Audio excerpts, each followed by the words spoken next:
салом дӯстон, бозии Лигаи Чемпионҳо ҳамеша ҷашн ҳастанд. Имзол рӯзҳои 4 феврал ва 8 март рӯзи мардон буд. Ду бозии дастаи Бавария ва ПСЖ дар ҳамин рӯзҳо баргузор шуданд.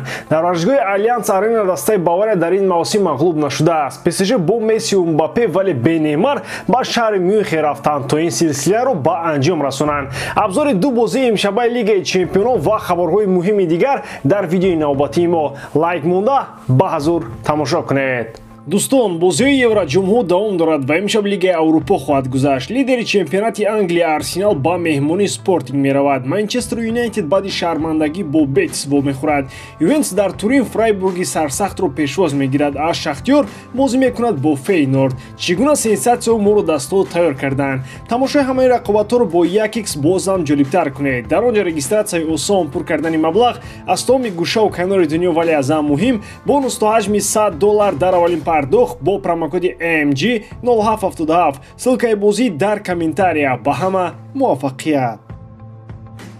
Агар шумо мехоҳед пай баред ки интизом ё худ дисциплинаи олмонӣ чӣ аст, пас бозии имшабаи Бавария ва ПСЖро бояд тамошо кунед. Бар ивази интизоми сатҳи баландтарин Бавария пеш аз ҳама даста будани худро исбот намуд. Баъд аз чунин бозии берангу нури ПСЖ метавон ба хулосае омад ки парижиҳо арзанда нестанд то онҳоро даста гӯем. Бозии даставӣ умуман нест. Ситораҳои зиёд дар як ҷо ҷамъ шуданд, вале дар якҷоягӣ ҳеҷ кор карда наметавонанд. Сармураббии сатҳи миёна ки бо чунин ҳайят ҳеҷ кори бузург карда натавонист, ҳама ин ба як организм табдил наёфт. суоле ба миён меояд ки агар Неймар дар ин бозӣ иштирок мекард, магар беҳтар намебуд? Ин сухан барои онҳоест ки пеш аз бозӣ мегуфтанд ки набудани Неймар дар ин рақобат то андозае ба нафи ПСЖ ҳам ҳаст.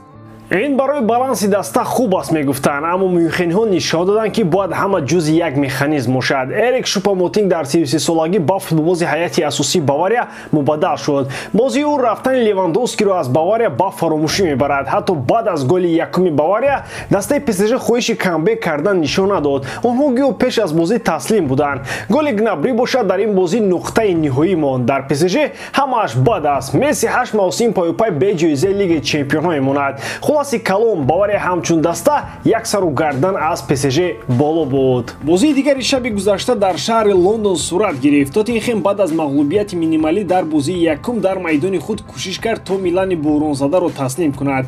Гарчанде дар Англия пайваста бӯрон мезанад, метавон гуфт ки дар ин шаби бозӣ ҳатто осмон ҳам аз ҳолати Тоттенхем гирист. Барои лондониҳо аз ҳама чизи тасаввур он ки даста аз Милани бӯронзада шикаст хӯрд. Милане ки худаш дар як чои чуқур қарор дорад. Шояд будани Меньян дарвозабони асосии ин тим дар яке аз бозиҳо аз рӯи адолат набуд. ҳолати Тоттенхем хеле бад аст. муқдори даста бояд ба он давраҳои баргардад ки ӯ талантҳоро дар он ҷое пайдо мекард ки дигарон надиданд. мисоли оддии Бейл, Модрич ва Кристиан Эриксон ҳастанд. бояд чунин бозингарон пайдо шаванд ва ба сармураббӣ имконияти кор дода шавад.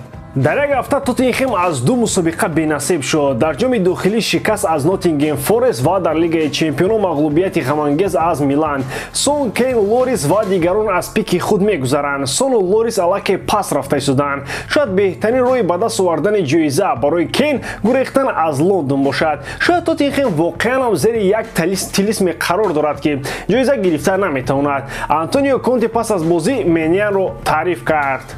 Дар бозии якум ба ҳардуи даста футболбозони калидӣ намерасиданд. Дар оқибати дуввум Милан тавонист футболбозони худро баргардонад. Меньян бозингари олӣ аст ки Миланро аз прессинг хеле хуб мебаровард. акнун диққати пурраи мо ба чемпионат равона мегардад то мавқеи баландтарро ишғол кунем, гуфт Конте. бачаҳои 20-солаи тоҷик акнун аз шаҳри Тошканди Ӯзбекистон бо дасти холӣ бармегарданд. Дастаи Ю-20 мамлакати мо дар бозии охирини гурӯҳӣ бар муқобили Кореяи Ҷанубӣ ки қаҳрамони 12-каратаи Осиё дар ин сину сол ҳастанд бозӣ намуданд. Нисбат ба бозиҳои дигари гурӯҳии рақобат барои футболбозони мо беҳтар ҷараён гирифт, беҳтар аз нуқтаи назари бозӣ. аз рӯи натиҷа бошад бозии бегол ба мо ягон зараре кӯмак накард. масъала бояд дар бозии якум ва дуввум ҳал мешуд. барои Корея ҳам ин бозӣ он қадар аҳамият надошт. онҳоро мусовӣ қаноатманд мекард ва онҳо танҳо барои ҳамон мусовӣ бозӣ карданд. зинаи аввал аз онҳост. бозие ки бар муқобили урдун дар рақобатҳои даври якуми гурӯҳӣ буд баромадан аз гурӯҳ то андозае аз он вобастагии калон дошт. Ба ҳар сурат Омонро имконияти шикаст доданамон беҳтар буд. Агар урдунро дар бозии якум шикаст медодем, пас боварӣ ба баромадан аз гурӯҳ хеле зиёд мешуд. Сармураббии бисолаҳои тоҷик аз вазифа барканор шуд. Ин гап дурӯғ аст. Шартномаи ӯ то тамом шудани чемпионати Осиё буд. Чемпионат барои бачаҳои мо тамом шуд. Олег Кубарев метавонад биравад ва тактикаву ҳайати интихобкардаи худро барои бозии якум бо худ барад. Тошкан вақтҳои охир барои футболи мо ҷои хуб нест. Пештар 23-солаҳоямон бо шармандагӣ баргаштанд ва акнун бо сари хам 20-солаҳо меоянд. рафиқон, чемпионати ҷаҳон ба охир расид. Ман канали Лютка Геймсро ба шумо тавсия додам ва онҳое ки маро гӯш карданд пули хуб ба даст оварданд. Лигаи чемпионҳо, Лигаи Аврупо ва топ 5 чемпионатҳои аврупоӣ дар ҷӯшу хуруш аст ва шумо метавонед дар канали онҳо ҳар рӯз ду прогнози ройгон гиред. Пас онҳое ки мехоҳанд прогнозҳои олӣ гиранд, ба ссилкаи дар описания буда дар омада пул кор кунанд. Жоа Кансело аз дастаи Бавария ҳам меравад. Ӯ мехоҳад дар ҳайати асосӣ бошад, вале барои ин лозим аст то рақобатпазир будани худро ин бозингар нишон диҳад. Дар дастаи шаҳри Мюнхен аз канорҳо Дэвис ва Коман бозӣ мекунанд. Баъзе вақтҳо Павар дар хатти дифоъ аст, агар 4 дифоъгар дар майдон бошанд. Кансело аз онҳо бадтар будааст ки Нагелсман ӯро ба майдон намеорад. Флози португалӣ айни замон дар Бавария ба ҳайси иҷора бозӣ мекунад. Ӯ умед дошт ки Бавария шартномаашро аз Манчестер Сити мехарад ва аммо тибқи маълумото Мюнхениҳо чунин мақсадро дар пеши худ нагузоштаанд. баъд аз анҷоми мавсими ҷорӣ Кансело метавонад ба Сити баргардад. Ӯ дигар дар сафи манчестерҳо бозӣ нахоҳад кард. Аз ин лиҳоз пас аз баргаштанаш ба Англия бозигари португалӣ дарҳол ба фурӯш гузошта мешавад. Хосеп Гвардиола ӯро набахшидааст ва дар фикри худ устувор мемонад. Дӯстои итолиёвӣ имконияти ба даст овардани Канселоро бо нархи арзон истифода кардани ҳастанд. аз нигоҳи аввал чунон менамояд ки қиссаи ишқу муҳаббати Винисиус ва Реал Мадрид тӯлонӣ давом хоҳад кард ва аммо вақтҳои охир хабари рафтани эҳтимолии Вини аз Мадрид ҳарчи бештар ба гӯш мерасанд. Шартномаи нав ки Роберти Реал мехост ба бозингари бразилӣ пешниҳод кунад ӯро қаноатманд накард.